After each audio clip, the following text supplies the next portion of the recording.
Dengan bayang-bayang kekhawatiran capital flight keluar dari negara kita, di level berapa ini terendah dari rupiah yang bisa kita harapkan?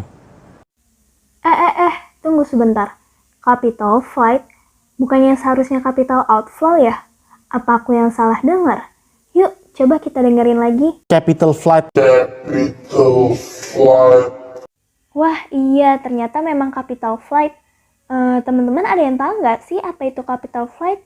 Atau itu cuma istilah lain ya dari capital outflow? Kalau belum tahu, yuk kita simak penjelasan berikut. Penasaran? Oke deh, aku kasih tahu nih. Jadi, capital flight menurut Kuncoro diartikan sebagai arus modal keluar negeri dalam jangka pendek dan biasanya digunakan untuk tujuan spekulatif. Masih belum paham? Jadi gini, sebut saja ada negara A adalah negara berkembang. Pertumbuhan atau PDB negara tersebut setiap tahunnya terus meningkat. Sebagai investor, saya melihat ada potensi return yang baik di masa depan, sehingga saya menginvestasikan modal ke negara A.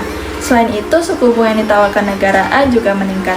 Namun, tiba-tiba ada situasi yang menyebabkan perekonomian negara tersebut resesi, seperti perang dagang, kondisi politik dalam negeri yang tidak stabil, inflasi yang tidak terkendali, dan masih banyak lagi.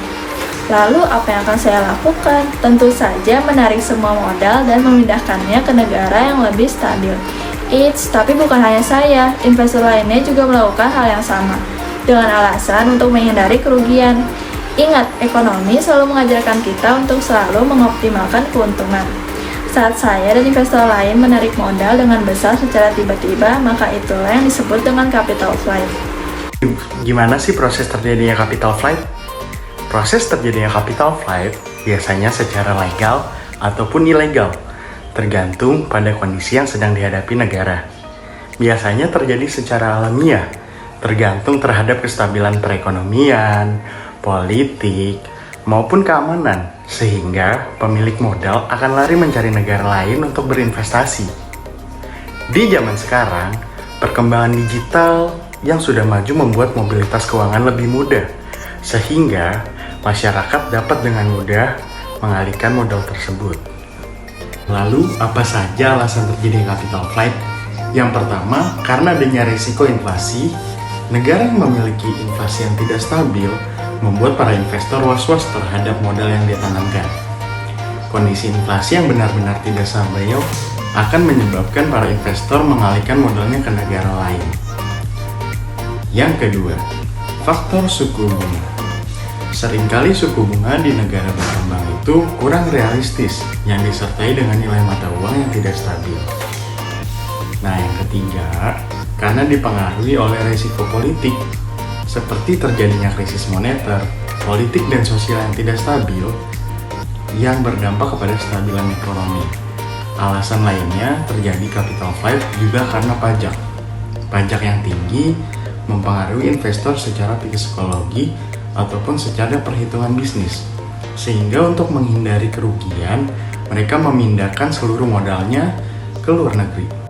Lalu, apa sih perbedaan capital flight dan outflow? Kalau dilihat-lihat, agak mirip sih ya. Capital flight dan outflow bisa kita bedakan menjadi 3, yaitu dari segi volume, motif, dan aliran. Yang pertama akan kita bahas yaitu dari segi volume. Volume modal yang keluar secara wajar saat terjadi penurunan suku bunga atau hal lainnya kita sebut dengan capital outflow. Sedangkan, modal yang keluar dengan volume yang besar secara tiba-tiba dan memiliki pengaruh negatif terhadap perekonomian negara kita sebut dengan capital flight.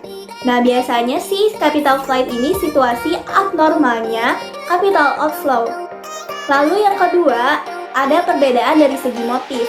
Simpelnya, investor capital flow itu berniat baik, uangnya diinvestasikan dengan harapan agar bisa dapat return yang lebih baik, dan juga investornya mengikuti regulasi dengan baik. Nah, kalau capital flight biasanya nih, investornya itu memiliki niat yang buruk. Dia menanamkan modal ke negara lain untuk mengelabui pemerintah. Untuk apa sih? Biasanya untuk menghindari pajak yang tinggi. Lalu yang ketiga, ada perbedaan dari aliran modal. Hal yang wajar jika modal itu sering keluar dan masuk, atau biasanya kita sebut dengan capital inflow atau outflow.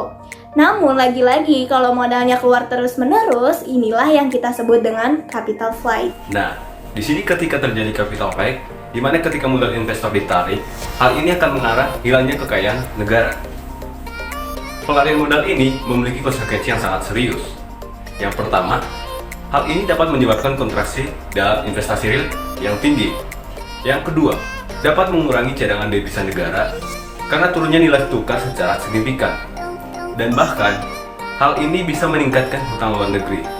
Yang ketiga, membatasi potensi pertumbuhan ekonomi nasional, sehingga laju pertumbuhan ekonomi akan melambat. Keempat, kemudian pengangguran yang akan meningkat.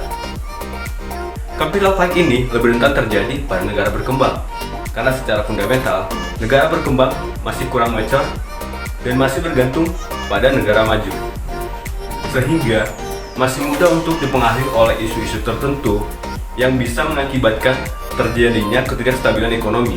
Seperti kita ketahui, pandemi saat ini menyebabkan banyak negara di dunia mengalami krisis, terutama di bidang ekonomi. Nilai mata uang anjlok, pertumbuhan ekonomi tidak berkembang, dan capital flight naik. Nah, bagaimana sih pemerintah mengatasi capital flight yang terjadi? Pemerintah kita melakukan beberapa kebijakan-kebijakan dan langkah-langkah untuk mengatasi masalah capital flight ini. Langkah pertama yang diambil adalah mengeluarkan kebijakan dan relaksasi tentang bunga. Hal ini dilakukan agar kegiatan produksi dan konsumsi tetap berjalan, sehingga pertumbuhan ekonomi tetap stabil. Langkah kedua adalah menjaga stabilitas nilai tukar rupiah, kondisi politik, dan keuangan negara.